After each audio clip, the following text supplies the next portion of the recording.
halkan waa ka wararka waxay ku soo dhawaataan wararkii ugu dambeeyay ee Soomaaliya qodobada daawan doontaana waxaa ka mid noqon doona la taliyaha farmaajo ee dhanka doorashooyinka oo loo diiday inuu ka dago Kismaayo iyo xogo xasaasi ah oo arintaas ku saabsan ra'iisul wasaare Roble iyo Axmed Madoobe oo si wadajir ah u gudoomay shirka golaha wasiirada ee maamulka Jubbaland dowladda Soomaaliya oo si kulul kaga hadashay warbixin dhawaan uu soo saaray urur caalami ah oo daraasiyay dambiyada abaabulan madaxweynaha maamulka Hirshabelle oo soo gaaray Muqdisho si heer sare ah loogu soo dhaweeyay golaha ammaanka oo war ka soo saaray madaxweynihii dalka Haiti ee shalay la dilay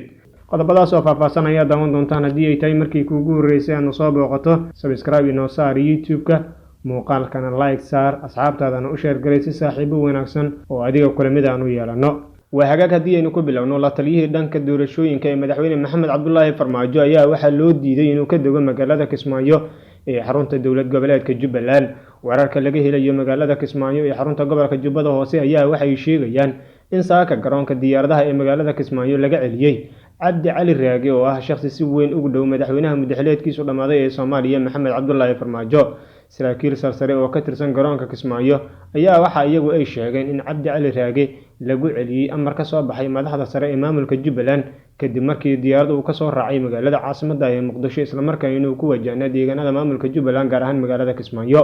Cabdi Cali Raage la taliye sare ee madaxweynaha maamulka Jubbaland waxaana muddooyinkii ugu dambeeyay uu khilaaf xooggan kala dhaxeeyay Axmed Maxamed Islaam Axmed Madoobe kadib markii uu u dhawaaday madaxweynaha muddaxileedkiisu dhamaaday ee Soomaaliya Maxamed Cabdullaahi Farmaajo waxaa la rumaysan yahay in Cabdi Cali Raage uu ka qayb ahaa xubnihii udub dhaxaadka u ahaa khilaafka dowladda federaalka Soomaaliya iyo dowlad goboleedka Jubbaland ee cuuriyamay qabsoomida doorashada ilaa iyo hadda si rasmi ah looma oga sababta Cabdi Cali Raage looga celiyay garoonka diyaaradaha ee magaalada Kismaayo balse waxaa xusid mudan in xiisad ay u dhaxayso madaxda sare ee maamulka Jubbaland iyo madaxweynaha muddaxileedkiisu dhamaaday ee Soomaaliya Maxamed Cabdullaahi Farmaajo magaalada Kismaayo ee xarunta dowlad goboleedka Jubbaland ayaa hadda waxaa ku sugan ra'iisul wasaaraha xukuumadda xilgaarsiinta isagoo halkaasi gaaray maalintii shalay tooheed si loo dardargeliyo arrimaha doorashooyinka iyo xalka gaarista khilaafka muddada dheer ka taagnaa gobolka Gedo ee koonfurta Soomaaliya la taliyaha madaxweynaha Soomaaliya ee dhanka doorashooyinka Cabdi Cali Raage oo dhankiisa saxaafadda kula hadlay gudaha magaalada caasimadda ee Muqdisho markii uu ku soo laabtay ayaa waxa isagu ka warbixiyay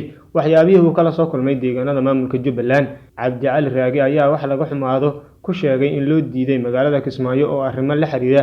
musharaxnimadiisa doorashada isagoo halkaasi ugu socday Cabdi Cali Raage xildhibaannimada golaha shacabka ee baarlamaanka Soomaaliya isagoo si gaar ah ula tartamaya Cabdirashiid Maxamed Cabdirashiid Xidig waxa uu ka sheekiyay maanta markii magaalada Muqdisho uu ku soo noqday sida diyaaradda hawada ay uga soo laabatay waxa uu sheegay in duuliyaha lagu amray inuu celiyo diyaaradda isla markaana uu ka soo degi karin garoonka diyaaradaha ee ku yaala iyadoo taa beddelkeeda duuliyaha diyaaradda uu u soo laabtay gudaha magaalada caasimadda ah ee Muqdisho isla markaana diyaaradda uu ka soo dejiyay ra'iisul wasaaraha xukuumadda xilgaarsiinta iyo madaxweynaha maamulka Jubbaland ayaa si wadajir ah u gudoomay shirka golaha wasiirada ee maamulkaasi Maxamed Xuseen Roble ra'iisul wasaaraha xukuumadda xilgaarsiinta iyo madaxweynaha dowlad goboleedka Jubbaland Axmed Maxamed Islaam Axmed Madoobe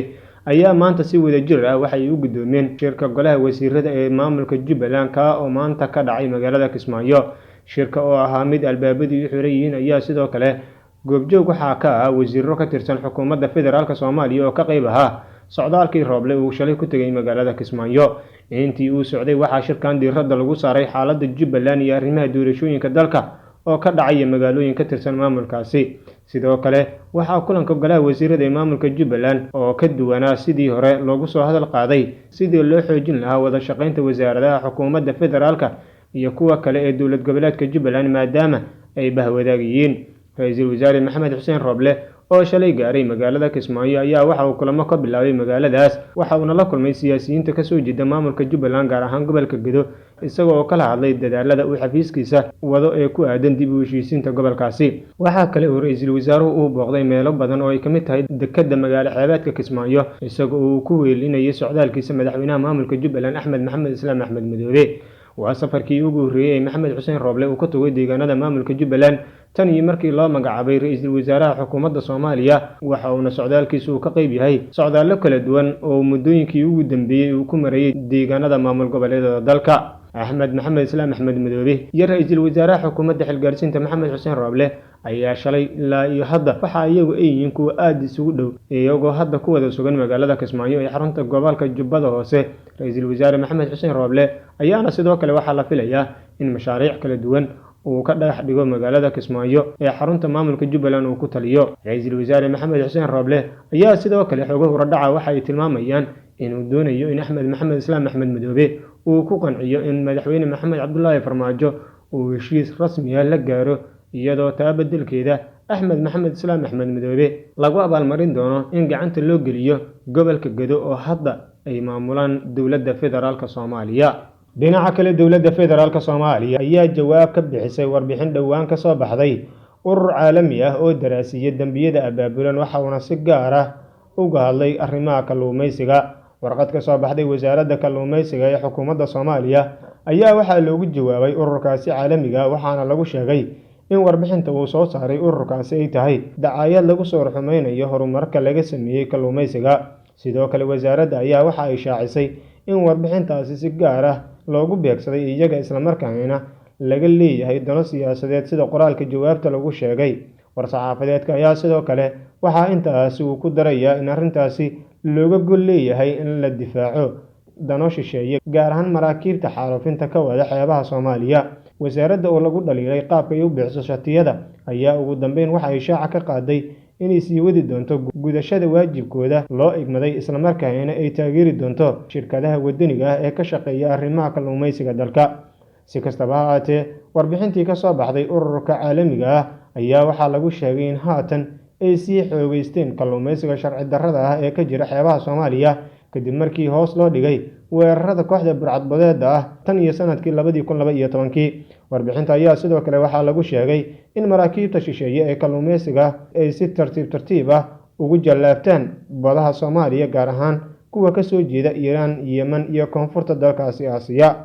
Madaxweynaha maamulka Hirshabelle oo soo gaaray Muqdisho si heer sare ah loogu soo dhaweeyay wasiiro, xildhibaano ka tirsan baarlamaanka federaalka Soomaaliya iyo xubno kale oo ka tirsan maamulka Hirshabelle ayaana ku soo dhaweeyay garoonka diyaaradaha ee Aadan Cabdi Cali Guulaawe Xuseen iyo xubnihii isaga la socday. Madaxweynaha maamulka Hirshabelle ayaana goobjoog waxa uusan ka ahayn shirkii wada tashiga ah ee dhowaan ku soo dhamaaday magaalada Muqdisho, iyadoo madaxweynuhu uu shirkaasi kaga qayb galay aaladda Zoom-ka ama fogaan aragga. Cali Guulaawe Xuseen ayaa xogo la helay waxa ay sheegayaan inuu qorsheynayo in magaalooyinka doorashada lagu soo koobo hal magaalo, gaar ahaan magaalada Jowhar oo xarun u ah maamulka Hirshabelle, maadaama isagu uusan tegi karin magaalada Beledweyne ee xarunta gobolka Hiiraan, halka oo lagu weeraray golihiisa wasiirada. Magaalada Muqdisho ee caasimadda Soomaaliya ayaa intii uu joogay madaxweynaha maamulka Hirshabelle Cali Guulaawe Xuseen waxa uu kulamo la qaadan doonaa madaxda dowladda federaalka Soomaaliya iyo xubnaha golaha midowga musharaxiinta madaxweynaha Soomaaliya, isaga oo kala hadli doona hirgelinta doorashooyinka iyo arrimo kale oo khuseeya maamulka Hirshabelle.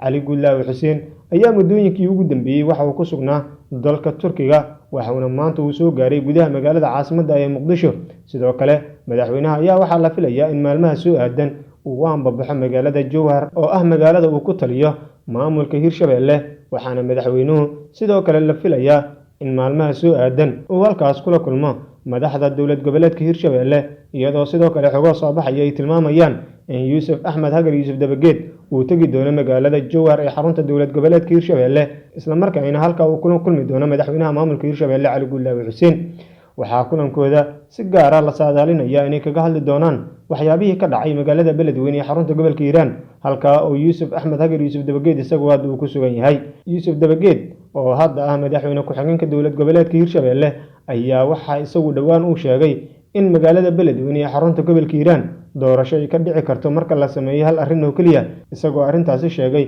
inay tahay in Cali Guulaawe Xuseen uu tago magaalada Beledweyne ee xarunta gobolka Hiiraan, isaga oo sidoo kale dalbaday in ra'iisul wasaaraha xukuumadda xilgaarsiinta Maxamed Xuseen Roble halkaasi uu tago. Yuusuf Axmed Hagar Yuusuf Dabageed beesha Xawaadle isagu uu ka soo jeedo ayaa waxay aad kaga soo horjeedaan in Cali Guulaawe Xuseen uu hogaamiyo maamulka Hirshabelle, waxaana beeshaas la sheegay inay doonayso in xilka madaxweynaha ay isku soo koobto iyada oo kaliya, isla markaana beelaha kale ee degan maamulka Hirshabelle la siiyo madaxweyne ku-xigeen iyo xilalka kale ee ka banaanada maamulkaasi. Ugu dambeyntii, golaha ammaanka ee qaramada midoobay ayaa war ka soo saaray